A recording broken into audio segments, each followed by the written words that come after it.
Travaillant tard dans mon bureau, j'ai remarqué que mon reflet dans la vitre ne reproduisait pas mes gestes habituels. Au début, je pensais que c'était la fatigue qui jouait des tours à mon esprit. Après tout, il était passé minuit, et les ombres dans les coins de la pièce semblaient s'étirer et se tordre d'une manière que je ne pouvais expliquer. Mais quand je me suis levé pour éteindre la lumière, mon reflet est resté assis, fixant l'écran d'un air pensif.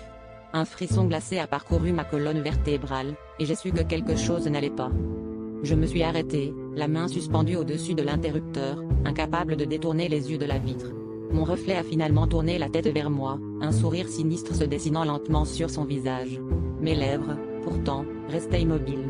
J'ai reculé d'un pas, sentant le sol froid sous mes pieds comme si c'était la première fois. Pourquoi mon reflet faisait-il cela? Qu'est-ce que cela signifiait? Tandis que je le observais, il a levé une main, l'index pointé vers moi, avant de tracer des lettres invisibles sur la surface réfléchissante. La panique a commencé à s'emparer de moi, mais je ne pouvais pas détourner le regard. Les lettres, bien que invisibles pour lui, semblaient lumineuses pour moi. Tu ne devrais pas être ici. Mon cœur battait la chamade, chaque pulsation résonnant comme un tambour dans le silence oppressant du bureau. J'avais entendu des histoires de phénomènes étranges, mais jamais je n'avais pensé en vivre un. L'air semblait s'épaissir, et je luttais pour respirer, l'angoisse montant en moi comme une marée. Soudain, la lumière du bureau a clignoté, et je me suis retrouvé plongé dans l'obscurité. Quand elle s'est rallumée, mon reflet était à nouveau normal, me suivant fidèlement. Mais la sensation d'être observé ne m'a jamais quitté.